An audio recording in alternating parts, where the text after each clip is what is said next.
Hello, everybody, and welcome to the Silent Hill Ascension post show. Now, Layla, let's break down what we just watched here. Especially for me, like if we could describe a little bit, that scene where we kind of had Astrid, Britt, and Orson here. Right. Sorry, I was so preoccupied. I was like getting ready to talk about Nora's bold accusations. Yeah, Astrid, how do I put this? I'm growing increasingly concerned about the state of the Johansson family, Eduardo. And I think we have much to worry about and also much to think about because Orson has already lashed out at Britt, and we saw what that entailed originally, right? He found one of Astrid's scalpels.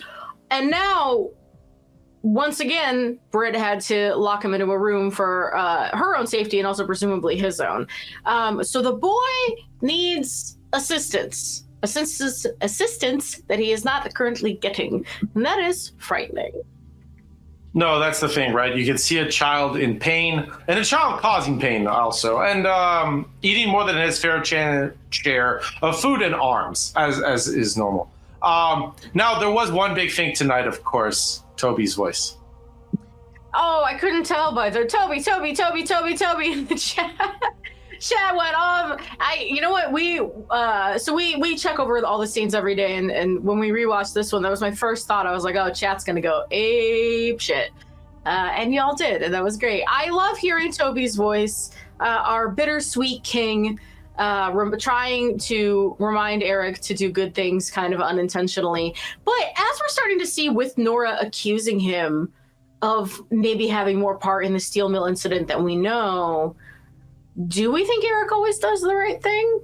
Also, he did shoot someone. That's important. No, he doesn't. He shot people. He went in the morning. Like, no way Eric always does the right thing. I think that's but that's why the character is so lovable, the murders. Now, there was actually one of the scenes, though, was pretty straightforwardly, somebody called it a rare Krista win, where, well, I think Krista had some other wins, but, it's fair enough.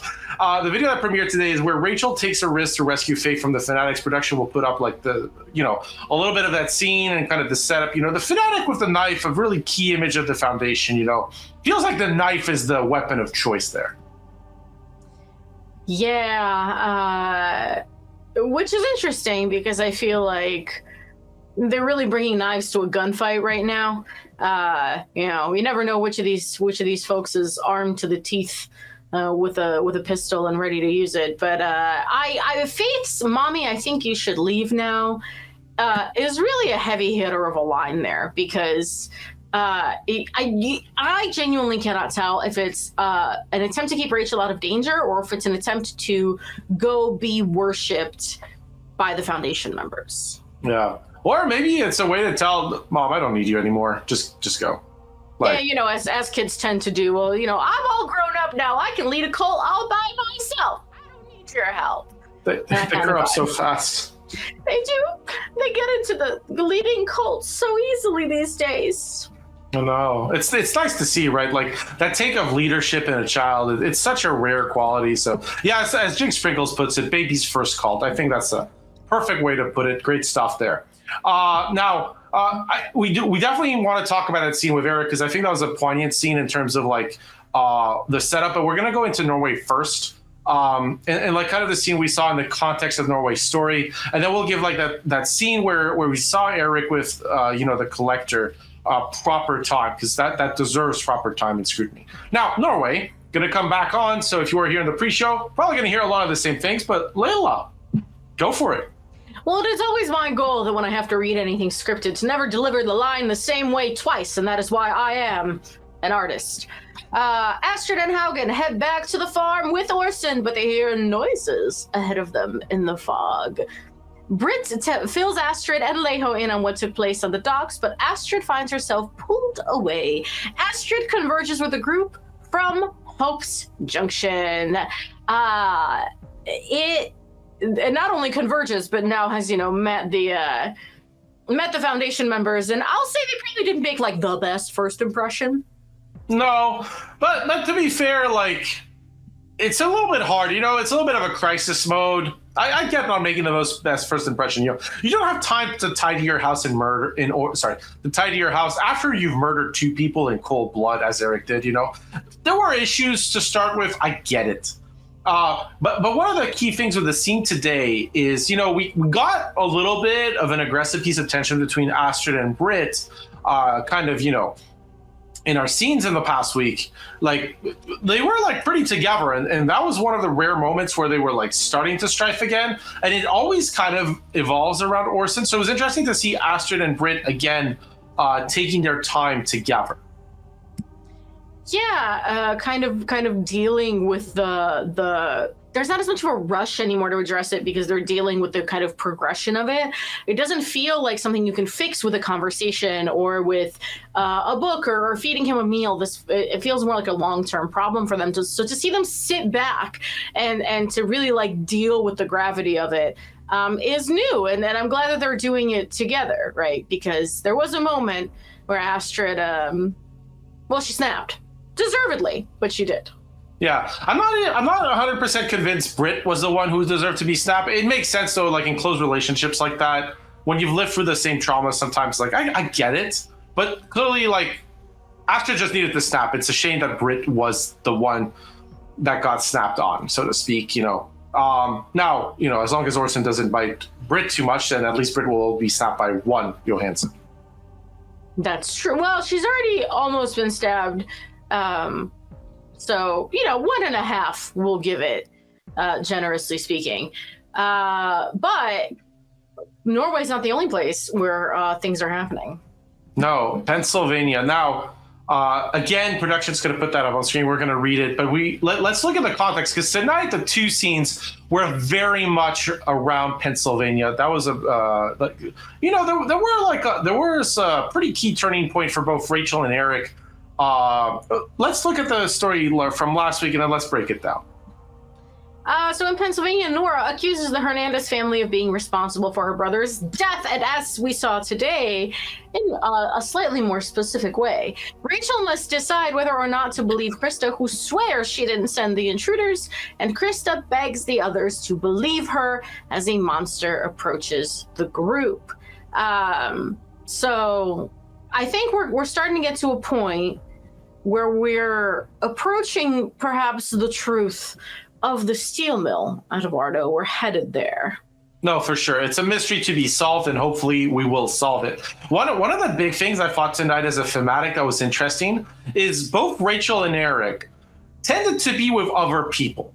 As in, they tended to be in situations where either other people were telling them what to do, or they were directive, or they were in conflict. Tonight we saw both characters kind of be separated from the herd. Rachel's on her own, straight up.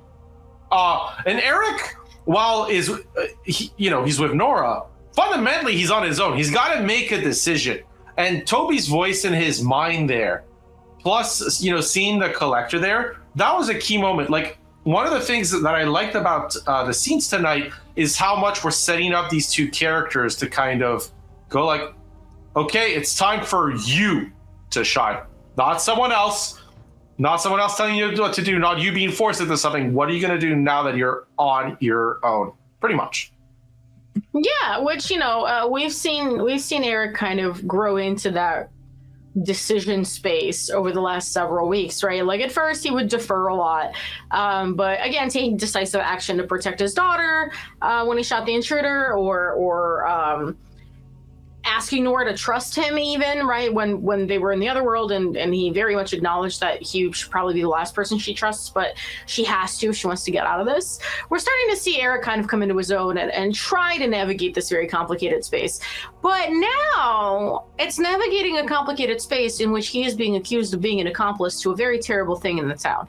So it is not only decisive action, but it is doing something very hard, which is taking responsibility for, fill in the blank. We don't know yet. We're going to find out.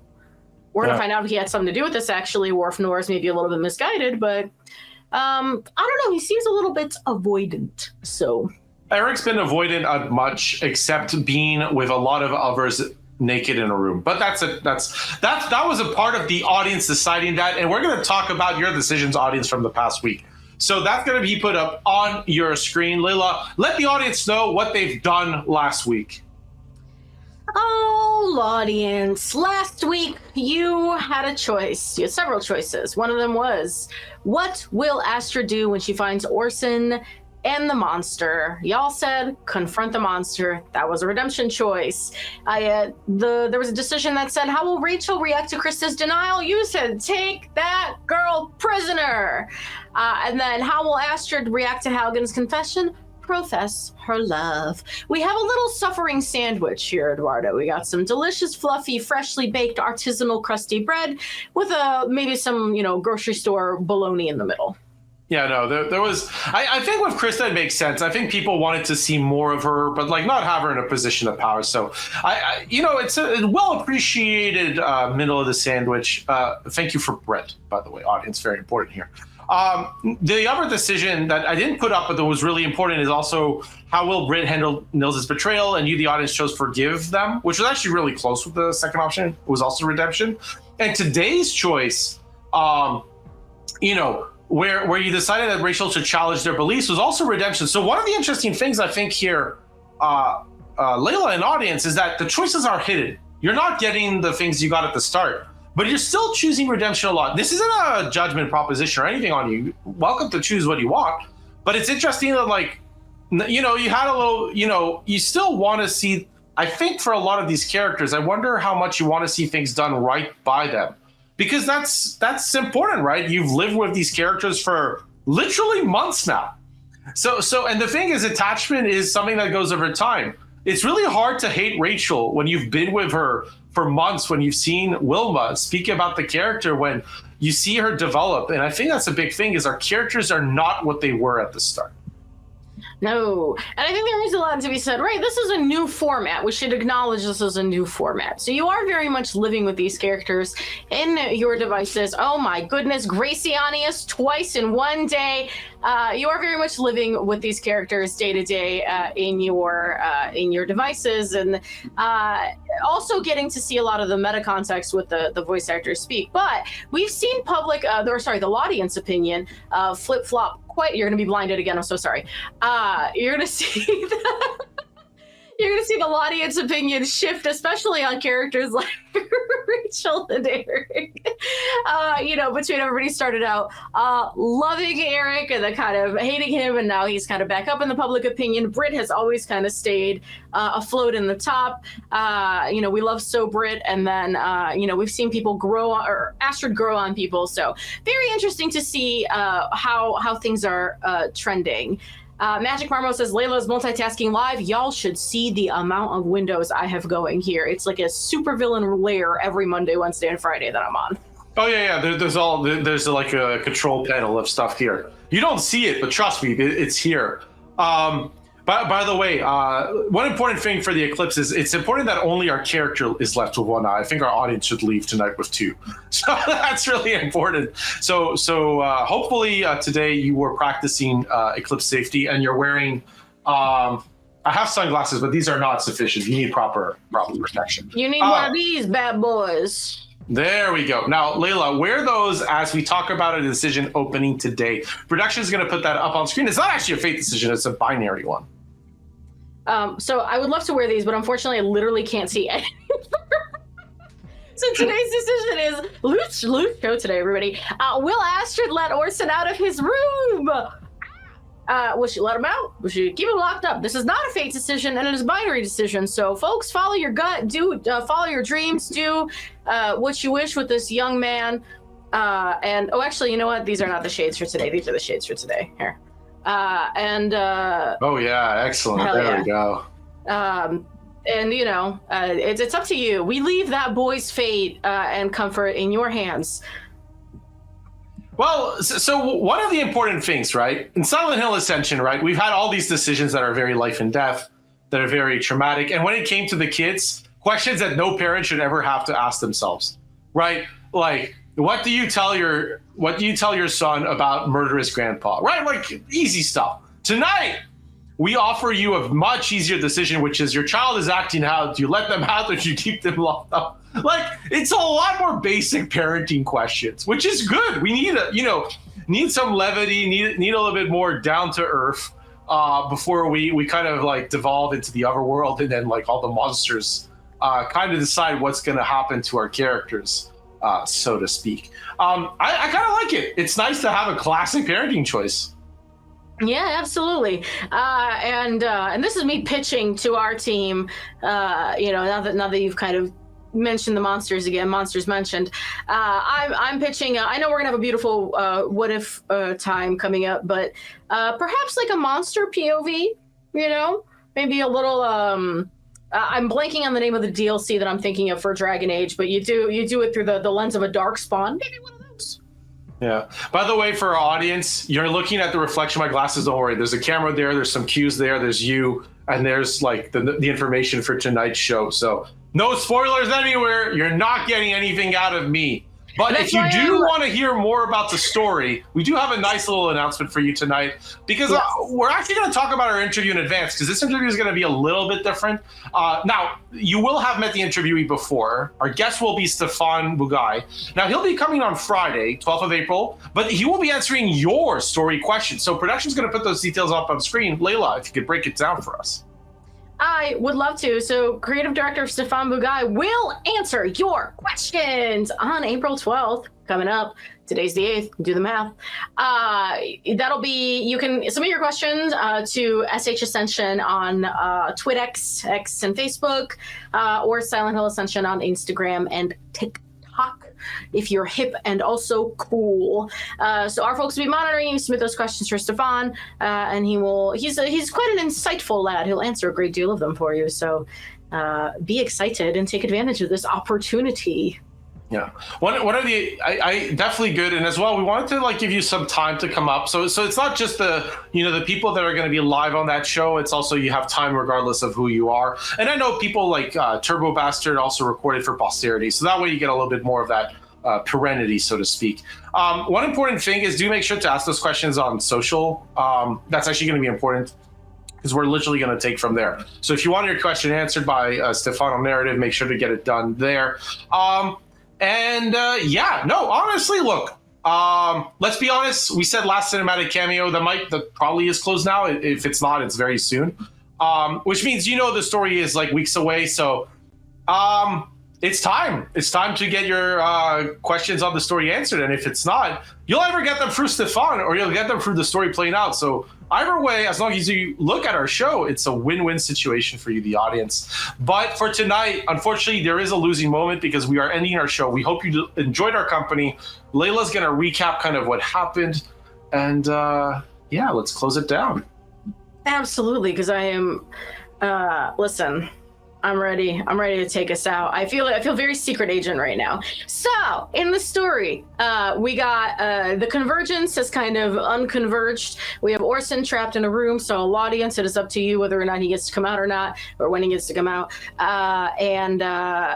Brit and Astrid are kind of dealing with that. We saw some badass Haugen action moments with the immolator. So the family tension and also the monster tension ramping up there. In Hope's Junction, the Foundation has I'll say kind of its foundation has maybe shattered, and while Rachel is no longer on the whole taking body parts train, the Foundation in and of itself seems to be.